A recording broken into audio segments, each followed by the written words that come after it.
तो भैया मिट्टी से उठती है हर सुबह की कहानी, मिट्टी से उठती है हर सुबह की कहानी, किसान है वो जिसने हर मुश्किल को माना है पानी।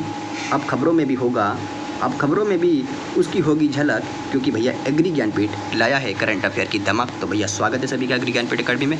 शुरुआत करते हैं। कुछ ऐसे क्वेश्चन है भाई जो कि हूबहू मैंने मंथ वाइज कवर कराए हैं और 6, 7, 8 महीनों का करंट अफेयर काफ़ी है और हर वीडियो को हमने मंथ वाइज कवर किया है और हर वीडियो को थोड़ा थोड़ा समय दे भाई, आराम से हो जाएगा, कोई क्वेश्चन बाहर नहीं जाएगा। एग्री ज्ञानपीठ का जो मंथली है उसको कवर कर ले भाई। तो प्रिय हमारे जो भी कृषि भाई बहन योद्धा हैं, आज हम एग्री ज्ञानपीठ पर एक नई श्रृंखला की शुरुआत कर रहे हैं जिसको कहते हैं एग्रीकल्चर करंट अफेयर, जिसमें हर दिन मिलेगा आपको देश दुनिया की कृषि से जुड़ी, यानी हर वीडियो में मिलेगा ताज़ा खबरें जो एग्रीकल्चर से रिलेटेड है, वो नहीं जो इंटरनेशनल जो बड़े बड़े एग्जाम में पूछी जाती हैं। सिर्फ एग्रीकल्चर एग्जाम जो आपका टीए का होने वाला है, परीक्षा उपयोगी करंट अफेयर प्रश्न एजीटीए के लिए। और सबसे खास बात है कि हर दिन की शुरुआत एक दिल छू लेने वाली शायरी के साथ करेंगे भाई, ये भी इसकी बड़ी खासियत है। क्यों? क्योंकि हमें भाई विश्वास है कि जानकारी सिर्फ किताबों से नहीं दिल से भी सीखी जाती है। क्यों भाई? क्योंकि हमें विश्वास है कि जानकारी सिर्फ किताबों से नहीं दिल से भी सीखी जाती है। और यह आपके लिए है यदि आप परीक्षा एजीटीए जैसी परीक्षाओं की कर रहे हैं तैयारी। तो भाई किसान परिवार से हैं और जानना चाहते हैं कृषि की दिशा, या फिर एक जागरूक नागरिक हैं जो देश के अन्नदाताओं की कहानी जानना चाहते हैं, तो भाई सब्सक्राइबर को प्रेरणा दें। ठीक है, सब्सक्राइब करें भाई, प्रेरणा दें भाई। एक क्लिक से न सिर्फ वीडियो मिलेगा बल्कि रोज़ की खेती की दुनिया की धड़कन भी सुनाई देगी। करंट अफेयर की बहुत ताज़ा खबरें जो लाइव और एग्जाम दोनों के लिए ज़रूरी हैं। वीडियो के अंत में भाई हमको भी यही बोलना है कि अगर आप भी मानते हैं कि देश की असली ताकत खेतों से आती है तो इस चैनल को सब्सक्राइब करिए, घंटी दबाइए और अपने दोस्तों को बताइए, क्योंकि अब करंट अफेयर भी बोलेगा जय जवान जय किसान।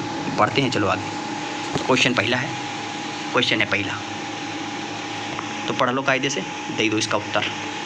थोड़ा बड़ा कर लेते हैं, उत्तर तो दिख गया है, चलो आपकी नहीं दिखेगा। तो मार्च 10 मार्च से शुरू करते हैं, फिर मार्च, अप्रैल, मई, जून। ठीक है, कुछ भी नहीं छोड़ेंगे। मार्च 10, 2025 को भारत की अनुमानित गेहूं उत्पादन क्या थी? देखो 1-2 घंटे की लाइव जो चलती हैं, 2 घंटे में लोग लाइव चलाते हैं और कितने क्वेश्चन कराते हैं? 30 या 40। और एग्री ज्ञानपीठ 20 मिनट में 100 क्वेश्चन करा के चला जाता है, और वो जो एग्जाम में आने वाले हैं हूबहू। इसीलिए हम भाई सिर्फ एग्जाम पे फोकस करते हैं। एसएससी जो है एजीटीए को लेकर क्या पूछता है, हम बाकी कुछ नहीं जानते हैं वो क्या करता है बस। तो भैया 10 मार्च 2025 को भारत की अनुमानित गेहूं उत्पादन क्या थी? बताओ। 10 मार्च 2025 को क्वेश्चन पूछ लेता है। 115.4 मिलियन टन। 10 मार्च को ही क्यों? क्योंकि खास था। ठीक है, गेहूं उत्पादन में वृद्धि का प्रमुख कारण क्या था? बताओ। न्यूनतम समर्थन मूल्य में वृद्धि हुई तभी था, अधिक सिंचाई थी, या आयात शुल्क में कटौती, या फसल बीमा योजना? बताओ। गेहूं उत्पादन में वृद्धि का प्रमुख कारण क्या था? किस कारण से गेहूं में जो उत्पादन में एकदम ग्रोथ बढ़ गया? तो ऑप्शन नंबर ए हो जाएगा, एमएसपी मूल्य में वृद्धि करोगे तो अपने आप बढ़ जाएगा भाई।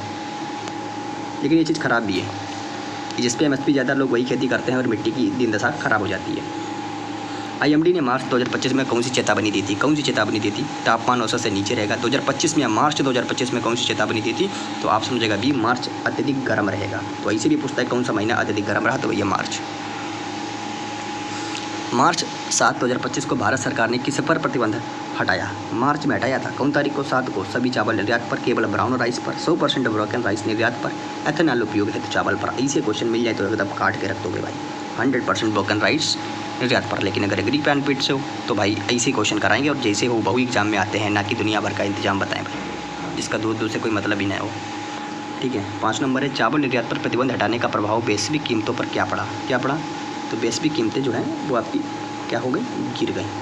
ठीक है, अगला है, मार्च 2025 में भारत के पास कितना चावल स्टॉक उपलब्ध था? कितना चावल स्टॉक उपलब्ध था? अगर मार्च का अनुमान होगा तो लगा लोगे अप्रैल का भी। ठीक है, तो कितना? 34 मिलियन टन मिल चावल प्लस 50 मिलियन टन पेड़ी। अगला है, मार्च 2025 तक भारत में ग्रीष्मकालीन फसलों की कुल बुवाई कितने हेक्टेयर में की गई थी? कितने हेक्टेयर में की गई थी? तो ऑप्शन हो जाएगा बी। छोटे छोटे क्वेश्चन हैं लेकिन छोटे छोटे पूछ लेता है करंट के। ग्रीष्मकालीन मौसम में किस फसल में सबसे अधिक वृद्धि दर्ज हुई? ठीक है, तो ऑप्शन हो जाएगा सी। ऐसी फसलों का एमएसपी पूछ लेता है कितना रहा, जो आप भाई जानते भी नहीं होगे कि इस फसल पे एमएसपी है। मार्च 2025 में गेहूं की पैदावार को लेकर कौन सी चिंता जताई गई? कौन सी चिंता जताई गई थी मार्च 2025 में गेहूं की पैदावार को लेकर? पाला पड़ना, मार्च में पाला पड़ेगा, अत्यधिक तापमान, कीट प्रकोप। तो क्या था भाई? ऑप्शन हो जाएगा आपका ऑप्शन सी, अत्यधिक टेम्परेचर। बात आ रही थी ना, गर्म था मार्च, तो अत्यधिक टेम्परेचर होगा ऑब्वियस है। 2025 में भाई, मार्च 2025 में भारत ने गेहूं उत्पादन, गेहूं आयात के संबंध में क्या स्थिति स्पष्ट की? क्या? तो ऑप्शन नंबर बी, आयात की ज़रूरत नहीं है। ऐसे क्वेश्चन कूट में आएगा, और जब ऐसे करके जाओगे, जब कूट वाले क्वेश्चन देखोगे, एग्री ज्ञानपीठ का वीडियो देखोगे, खूब मुस्कुराओगे वहाँ बैठ के, खूब मुस्कुराओगे भैया। 6 मार्च 2025 को ड्रोन दीदी यानी जो ड्रोन सिस्टर कह लो या ड्रोन दीदी कह लो, पहल में क्या महत्वपूर्ण बदलाव आया? क्या महत्वपूर्ण बदलाव आया? इससे हुआ भाई ग्रामीण महिलाओं ने ड्रोन ऑपरेशन में शुरुआत की। ठीक है, ठीक है। अगला है मार्च 2025 में भारतीय महिला ड्रोन ऑपरेटरों का मुख्य कार्य क्या था? तो ऑप्शन हो जाएगा बी, कीटनाशकों एवं उर्वरकों का छिड़काव। ठीक है। मार्च 2025 तक FCI ने गेहूं की कितनी पहली खरीद की? बताओ। ऑप्शन हो जाएगा सी, इंपॉर्टेंट बन जाता है, 2.08 मिलियन टन। ठीक है। ये अनुमान है साथियों, ये अनुमान आपको कूट में मदद करेंगे। आपको लगेगा यार क्या करा रहे हो, हर महीने का हर दिन का क्या उत्पादन, हर महीने का नहीं भाई। ठीक है, जब एग्जैक्ट डाटा आता है उसी का उठाया गया है, और बाकी ये अनुमान रहेगा तो आप कूट वाले प्रश्न आप आराम से उड़ा देंगे। FCI की यह खरीद पिछले वर्ष के मुकाबले कितने अधिक थी? तो ऑप्शन हो जाएगा 44.4%। अब ऑप्शन देगा 44, एक दे देगा 60, आप 44 पढ़े हो तो 50, 55 जो भी हो जाएगा।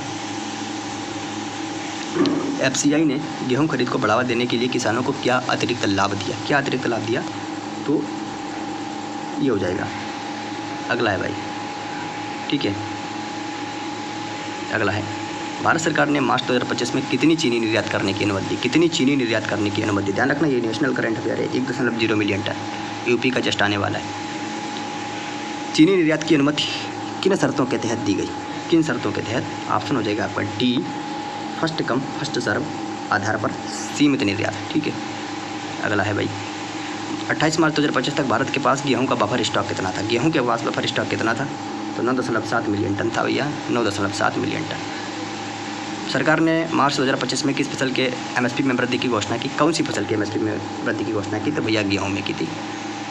अगला है भारत ने मार्च 2025 में किस उद्देश्य के लिए जो सरप्लस राइस का उपयोग किया? किसके लिए किया? तो एथेनॉल उत्पादन के लिए सरप्लस राइस का उपयोग किया। अगला है भाई आपका एथेनॉल उत्पादन में प्रयुक्त चावल को लेकर भारत की नीति क्या थी? प्रयुक्त चावल को लेकर भारत की नीति क्या थी? केवल FCI स्टॉक का उपयोग करना भारत की नीति थी। ठीक है। अगला है मार्च 2025 में किसान ऋण पोर्टल से जुड़ा कौन सा सुधार हुआ? किसान ऋण पोर्टल से जुड़ा कौन सा सुधार हुआ? ऑप्शन हो जाएगा मेरे मित्र सी हो जाएगा, किसान क्रेडिट कार्ड लिंकेज शुरू हुआ। अगला है मार्च 2025 में फसल बीमा योजना के दायरे में क्या नया लाया गया? तो फसल बीमा योजना के दायरे में नया लाया गया ऑनलाइन क्लेम ट्रैकिंग सुविधा। अगला है भाई मार्च 2025 में देश के किन राज्यों ने सिंचाई के लिए खेत तलब योजना को सबसे अधिक विस्तार दिया? खेत तलब योजना को सबसे अधिक विस्तार दिया हमारे उत्तर प्रदेश व हमारे मध्य प्रदेश ने। ठीक है। तो यूपी से सटा MP भी पूछ सकते हैं। खेत तालाब योजना के तहत दिए जाने वाले सब्सिडी अनुपात यानी राज्य किसान का क्या स्वरूप था? भैया ऑप्शन हो जाएगा बी, 50:50 का स्वरूप था। ठीक है। हूबहू क्वेश्चन मिलेंगे, ज़्यादा दिमाग ना लगाएं। मार्च 2025 में किसी योजना के तहत कृषि स्टार्टअप को पूंजी समर्थन दिया गया? तो ऑप्शन हो जाएगा बी, AIF यानी एग्रीकल्चर इंफ्रास्ट्रक्चर फंड के तहत कृषि स्टार्टअप को पूंजी समर्थन दिया गया। ठीक है, दिया गया। AIF योजना के तहत मार्च 2025 तक कुल कितने कृषि स्टार्टअप को ऋण सहायता दी गई थी? कुल कितने? तो 3200 स्टार्टअप को ऋण सहायता दी गई थी मित्र। भारत सरकार ने मार्च 2025 में किस तकनीक फसल पर अनुसंधान केंद्र की स्थापना की घोषणा की? तो ऑप्शन एलगी। अगला है मार्च 2025 में भारत का प्रमुख मसाला निर्यात कौन था? प्रमुख मसाला निर्यात तो भैया मिर्ची। अगला है मसाला बोर्ड के अनुसार मार्च 2025 में भारत का प्रमुख मसाला निर्यात देश कौन था? भारत का प्रमुख मसाला निर्यात देश कौन था? अमेरिका था भैया 2025। अगला है मार्च 2025 में farm gate digital marketing portal किस मंत्रालय है? कौन सा भैया? Farm gate digital marketing portal. ये सिर्फ दिमाग लगाना है, ज़्यादा सोचना नहीं है। भले नहीं पढ़ा है लेकिन आपका आंसर हो जाएगा, थोड़ा दिमाग लगाना है। ठीक है। फार्म गेट डिजिटल पोर्टल का मुख्य उद्देश्य क्या था? लो इंपॉर्टेंट था इसलिए हमने नेक्स्ट क्वेश्चन उद्देश्य भी पूछ दिया है क्या ये? तो ये बिचौलियों को हटाकर सीधे बाजार उपलब्ध कराता है। कौन भैया? Farm gate digital portal. मार्च 2025 में भारत का खाद्य तेलों का आत्मनिर्भरता प्रतिशत कितना था? लो आत्मनिर्भरता परसेंट था 23% भाई, 23.23%। अगला है खाद्य तेलों की आत्मनिर्भरता के लिए सरकार ने किस मिशन पर बल दिया? कौन से मिशन पर सरकार ने बल दिया? तो ऑप्शन हो जाएगा बी, राष्ट्रीय खाद्य तेल मिशन पे बल दिया। ठीक है। मार्च 2025 में भैया राष्ट्रीय बागवानी बोर्ड द्वारा किस फल पर विशेष उत्पादन मिशन शुरू किया गया? ऑप्शन हो जाएगा सी, केला को। अगला है केला उत्पादन मिशन सबसे पहले किस राज्य में शुरू किया गया? केला उत्पादन मिशन सबसे पहले कौन से राज्य में शुरू किया गया? तो सबसे पहले भाई महाराष्ट्र में शुरू किया गया, महाराष्ट्र। अगला है मार्च 2025 में सबसे अधिक गेहूं खरीद करने वाला कौन सा राज्य था? कौन राज्य था सबसे अधिक गेहूं खरीद करने वाला? तो था आपका भैया मध्य प्रदेश, MP। अगला है मध्य प्रदेश में गेहूं की खरीद को तेज करने हेतु कौन सी डिजिटल प्रणाली लागू की गई है? तो हो जाएगा ई उपार्जन। भारत में देखो, अब मध्य प्रदेश पूछ दिया है, अब ये ना समझे भैया ये यूपी से कनेक्ट रहा है कुछ ना कुछ, तभी पूछ दिया है, ठीक है। तो भाई ये नेशनल करंट अफेयर किसी का भी पूछ सकता है। भारत में 2025 में पहली बार किस राज्य में कृषि जलवायु परिवर्तन समागम आयोजित किया गया? तो ऑप्शन हो जाएगा डी, उत्तराखंड में। कौन सा भैया जलवायु कार्यक्रम था समागम? तो उत्तराखंड में। एग्रीकल्चर से डायरेक्ट रिलेटेड है भाई। अब लोग इस समागम का प्रमुख उद्देश्य क्या था? नेक्स्ट ही हमने बता दिया समागम का उद्देश्य जान लो।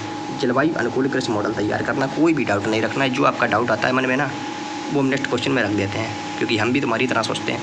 मार्च 2025 में किस भारतीय राज्य ने स्मार्ट एग्री मार्केट यार्ड्स की शुरुआत की थी? तो किसने की थी भैया? हमारे गुजरात ने की थी, गुजरात ने की थी भाई। चलो भाई अगला, स्मार्ट एग्री मार्केट यार्ड्स योजना का मुख्य उद्देश्य क्या है? लो मुख्य उद्देश्य जान लो भाई, किसानों को फसल का तुरंत मूल्य भुगतान। ऐसे क्वेश्चन है भैया, 40-50 क्वेश्चन इंपॉर्टेंट थे, बाकी हमने ज़बरदस्ती भी डाल दिए हैं, जिससे एक भी क्वेश्चन बाहर ना जाए, ठीक है। सब जान लो भाई, और बाई चांस जो ज़बरदस्ती डाल दिए वही आ जाए, तब का क्या करोगे? मतलब पूरा मंथ कवर है एग्रीकल्चर करंट अफेयर। मार्च 2025 में सबसे अधिक इनाम पंजीकरण किस राज्य से हुआ? तो ऑप्शन हो जाएगा ए, उत्तर प्रदेश। सबसे अधिक इनाम उत्तर प्रदेश में पंजीकरण हुआ। किस केंद्रीय योजना के अंतर्गत प्रवासी किसान रजिस्ट्रेशन पोर्टल लॉन्च किया गया? तो प्रधानमंत्री KMY का फुल फॉर्म क्या है बताओ? KMY का फुल फॉर्म बताओ भाई। मार्च 2025 में जारी राष्ट्रीय मृदा स्वास्थ्य डाटा रिपोर्ट के अनुसार कौन सी समस्या सबसे प्रमुख है? तो सबसे प्रमुख है भैया सी ऑप्शन, जीवांश कार्बन की। सबसे प्रमुख समस्या थी जीवांश कार्बन की कमी। किस योजना के तहत मृदा परीक्षण मोबाइल वैन शुरू की गई? किस योजना के तहत मृदा परीक्षण मोबाइल वैन शुरू की गई? तो ये सॉइल हेल्थ कार्ड है भाई, मृदा परीक्षण से सॉइल हेल्थ कार्ड शुरू की जाएगी। अगला है, मार्च 2025 में भारत का कौन सा राज्य गेहूं में अग्रणी, गेहूं निर्यात में अग्रणी बना? कौन सा राज्य था? तो मध्य प्रदेश गेहूं निर्यात में अग्रणी बना। अच्छा, अपेडा ने मार्च 2025 में किस देश को अधिक गेहूं निर्यात के लिए समझौता किया? किस देश के साथ? तो ऑप्शन नंबर हो जाएगा डी, अपेडा ने किया है भैया। ऐसे भी पूछ सकता है किसने किया, तो अपेडा ने किया है। और गेहूं के निर्यात के लिए, कौन सी फसल के लिए? ऐसे पूछ सकता है कि कौन सी फसल के लिए, तो गेहूं के लिए, ठीक है भाई, ध्यान रखना है। मार्च 2025 में मिलेट इनोवेशन सेंटर की स्थापना कहाँ हुई? मिलेट इनोवेशन सेंटर की स्थापना कहाँ हुई थी भाई? तो हरदोई बोल रहा हूँ, हैदराबाद में हुई थी, हैदराबाद से हरदोई, ठीक है। अगला है, इस केंद्र का मतलब जो ये भी ऊपर बताए हैं भाई, जो मिलेट इनोवेशन सेंटर था, जो केंद्र था, इसका प्रमुख उद्देश्य क्या था? तो इसका प्रमुख उद्देश्य था कि पोषक अनाज में तकनीकी नवाचार, यानी जो तकनीकी नवाचार है उसको लाना। मार्च 2025 में हर खेत का पानी कार्यक्रम में किसे सर्वश्रेष्ठ प्रदर्शनकर्ता राज्य का दर्जा मिला? सर्वश्रेष्ठ प्रदर्शनकर्ता राज्य का दर्जा मिला है भाई ओडिशा को। अगला है, सिंचाई जल के बेहतर उपयोग है तो किस उपकरण को प्राथमिकता दी गई? तो ड्रिप इरीगेशन को प्राथमिकता दी गई मेरे भाई। अगला है, मार्च 2025 में AI आधारित कीट पहचान ऐप किस संगठन ने लॉन्च किया? कौन सा भैया? AI आधारित कीट पहचान ऐप कौन से संगठन ने लॉन्च किया? तो ऑप्शन हो जाएगा ए, ICR ने लॉन्च किया भाई, ICR ने। इस ऐप का उद्देश्य बता दो भाई। इस ऐप का उद्देश्य भाई फसलों की बीमारी पहचान। लो, AI द्वारा ऐसे ऐप आ रहे हैं। मार्च 2025 में सरकार ने गेहूं के MSP में कितनी वृद्धि की? कितनी गेहूं के MSP में भैया? गेहूं का है पूछ रहा है, तो बहुत इंपॉर्टेंट है। 100 प्रति कुंटल 100 रुपये की वृद्धि की थी। मार्च 2025 में एग्री ज्ञानपीठ नहीं, एग्री एक्सपोर्ट, एग्री ज्ञानपीठ नहीं है भाई, थोड़ा दिमाग होगा ना। एग्री एक्सपोर्ट पॉलिसी 2.0 का मसौदा किस मंत्रालय द्वारा तैयार किया गया? तो किसके द्वारा? तो हो जाएगा वाणिज्य मंत्रालय द्वारा। नीति का मुख्य उद्देश्य क्या था? तो इस नीति का मुख्य उद्देश्य क्या था? एग्री एक्सपोर्ट पॉलिसी नीति का मुख्य उद्देश्य था कृषि निर्यात को डबल करना, बोले तो दोगुना करना। मार्च 2025 में किसान क्रेडिट कार्ड यानी KCC की डिजिटल मंजूरी सुविधा कहाँ से शुरू हुई? तो ये हमारे आंध्र प्रदेश से शुरू हुई, आंध्र प्रदेश से शुरू हुई। डिजिटल KCC सुविधा से किसका समय कम हुआ? किसका समय कम हुआ? तो भाई अब डिजिटल है तो भाई ऋण मंजूरी प्रक्रिया अब वो सब करना नहीं होगा। किस संस्था ने मार्च 2025 में भारत में पहली बार नेशनल FPO इंडेक्स जारी किया? किसने जारी किया? तो भाई ये SFSC ने जारी किया, SFSC ने जारी किया है। मार्च 2025 में किस राज्य ने कृषि ड्रोन सेवा यानी एग्री ड्रोन सेवा केंद्र की शुरुआत की है? तो किसने की है? तो ये की है भाई उत्तर प्रदेश ने की है। किसने? उत्तर प्रदेश ने की है। कृषि ड्रोन सेवा केंद्रों का मुख्य उद्देश्य क्या था? तो मुख्य उद्देश्य क्या था? तो कीटनाशक एवं उर्वरक छिड़काव की सुविधा को, ठीक है। अगला है, मार्च 2025 में भारत सरकार ने किस तिलहन फसल के लिए राष्ट्रीय गुणवत्ता मिशन शुरू किया? तो राष्ट्रीय गुणवत्ता मिशन शुरू किया है सरसों के लिए। पूछ सकता है कौन सी फसल के लिए? तो सरसों के लिए। बहुत इंपॉर्टेंट है भाई ये क्वेश्चन। इस मिशन का उद्देश्य क्या है? तो इस मिशन का उद्देश्य क्या होगा? बीजों की गुणवत्ता और ऑयल का कंटेंट बढ़ाना, ठीक है। बस मार्च 2025 में भारत ने किस देश से जैविक चाय का सबसे अधिक निर्यात किया? जैविक चाय का सर्वाधिक निर्यात किया भैया जर्मनी से। अगला है, भारतीय चाय बोर्ड द्वारा किस मोबाइल ऐप की? तो भारतीय चाय बोर्ड द्वारा भी एक ऐप शुरू किया गया था, तो कौन सा चर्चा में रहा था? कौन सा? चाय सेतु। चाय सेतु, ठीक है। पूछ सकता है चाय सेतु किसके द्वारा शुरू किया गया? तो भाई ये चाय बोर्ड द्वारा शुरू किया गया। अब चाय बोर्ड तुम्हें पता ही नहीं होगा कहाँ है। चलो, बेंगलुरु में है कि कहाँ है बताओ? मार्च 2025 में किस नीति के तहत एफपीओ को ऑनलाइन ट्रेडिंग की अनुमति दी गई? किस नीति के तहत एफपीओ जो फार्म प्रोड्यूसिंग ऑर्गेनाइजेशन है उनको ऑनलाइन ट्रेडिंग की अनुमति दी गई? तो भाई ई नियम संशोधन के तहत। ई नियम संशोधन के तहत। मार्च 2025 में किस राज्य में बायो फर्टिलाइजर प्रोत्साहन योजना लागू की गई? तो ये आंध्र प्रदेश में लागू की गई मेरे मित्र, आंध्र प्रदेश में। अगला है भाई, भारत सरकार ने मार्च 2025 में किस प्राकृतिक खेती ब्रांड अभियान की शुरुआत की? लो, भारत सरकार शुरुआत कर रही है कब? मार्च में। क्या? प्राकृतिक खेती ब्रांड अभियान। और किस लिए? तो भाई भारत ये। अगला है, भारत जैव अभियान का उद्देश्य क्या है? भारत जैव अभियान का उद्देश्य क्या था? तो ऑप्शन हो जाएगा बी, जैविक उत्पादों का प्रचार व ब्रांडिंग, ठीक है। अगला है, मार्च 2025 में किसने राष्ट्रीय पोषण कृषि सम्मेलन की अध्यक्षता की? तो ऑप्शन हो जाएगा ए, आईसीआर ने की। आईसीआर ने। नेक्स्ट है, सम्मेलन में किस विषय पर, इस सम्मेलन में मुख्य विषय फोकस वाला कौन था? तो मिलेट्स थे, अनाज थे, मोटे अनाज थे, ठीक है। मार्च 2025 में सरकार ने किस कृषि प्रौद्योगिकी स्टार्टअप को राष्ट्रीय पुरस्कार दिया? तो किसे दिया था? भारत एग्री। किसे? भारत एग्री को। अगला है, भारत एग्री स्टार्टअप किस सेवा के लिए प्रसिद्ध है? कौन सी सेवा देता है भारत एग्री? तो ये देता है भैया पर्सनलाइज्ड क्रॉप सलाह, ठीक है। अगला है, मार्च 2025 में कौन सी नई योजना महिला कृषकों के लिए घोषित की गई? तो महिला कृषकों के लिए महिला किसान समृद्धि योजना, ठीक है। अगला है, महिला किसान समृद्धि योजना के अंतर्गत क्या सुविधा दी गई? तो क्या सुविधा दी गई? 50% कृषि यंत्र पर सब्सिडी दी गई है, ठीक है। देख रहे हो कितने पहुँचे हुए क्वेश्चन है। मार्च 2025 में देश में कुल कितने एफपीओ पंजीकृत हुए? कुल कितने एफपीओ पूछ दिया तो 3200। वाह भाई वाह, कितने ज़्यादा। इनमें से किस बैंक ने मार्च 2025 में एफपीओ के लिए विशेष ऋण योजना शुरू की? तो किसने? एसबीआई ने, ठीक है। एसबीआई का फुल फॉर्म सभी पता होगा, ठीक है। अगला है, किस केंद्रीय विश्वविद्यालय ने एआई आधारित बीज परीक्षण मशीन का विकास किया? तो TNAU। अगला है, इस तकनीक से, मतलब जो ये आई हुई है एआई आधारित बीज परीक्षण मशीन, इस तकनीक से किसानों को लाभ क्या होगा? तो बीज से, तो बीज वाला लाभ होगा, तो अस्वस्थ बीजों की तुरंत पहचान। लेकिन ये वाला नहीं होगा, बीज पैकेजिंग आसान होगी, या नहीं, अस्वस्थ बीज होंगे उनको तुरंत पहचान करेंगे, जो भी अनहेल्थी जो भी सीड होते हैं उनको तुरंत हम रिकॉग्नाइज कर लेंगे। तो भाई ये आपके हो गए 80 क्वेश्चन और आपका पूरा मार्च हो गया ख़त्म। तो ये मार्च मंथ जो है आपका हो गया ख़त्म, ठीक है। और अब अप्रैल का वीडियो आएगा, अप्रैल का देख लेना, ऐसे देख लेना, लगातार जून तक के आ जाएंगे, ठीक है। अब जुलाई तक के कराने से कोई मतलब नहीं है, ठीक है। वो भी आप भी जानते हो जुलाई में पेपर है, ठीक है। तो भाई कैसे हर एंगल से हम लोग तैयारी करवा रहे हैं आपकी। जो बोला था उससे ज़्यादा कर दूंगा, 10 गुना ज़्यादा कर दूंगा, 5 गुना ज़्यादा कर दूंगा, ये छूटेगा नहीं कुछ भी।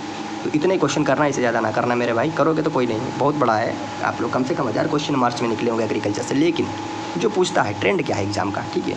हो सकता है दुनिया भर में लोग 500-500 क्वेश्चन मार्च में कराएं, लेकिन बहुत सब मूर्खता है। हम तो कहते हैं अगर 100 क्वेश्चन ढंग से पीसीएस यूपीएससी में भी कर लोगे तब भी 1 महीने कवर हो जाता है, लेकिन वो कैसे कर रहे हैं, ठीक है। इसके लिए रिसर्च लगता है, आंखें गड़ानी होती हैं, लेकिन वो आजकल कोई करना नहीं चाहता है। बस एग्री ज्ञानपीठ उसी चीज़ पे डिपेंड है कि भाई हम तो सिर्फ पैटर्न को फॉलो करते हैं। एसएससी एजीटीए को लेकर क्या पूछेगा क्या नहीं पूछेगा, इस चीज़ पे हम लोग जो काफ़ी ज़्यादा रिसर्च करते हैं, ठीक है। तो फिर मिलता हूँ अप्रैल मंथ के इसी तरीके से करंट अफेयर के साथ। तब तक के लिए थैंक यू, नमस्कार, टेक केयर, बाय बाय।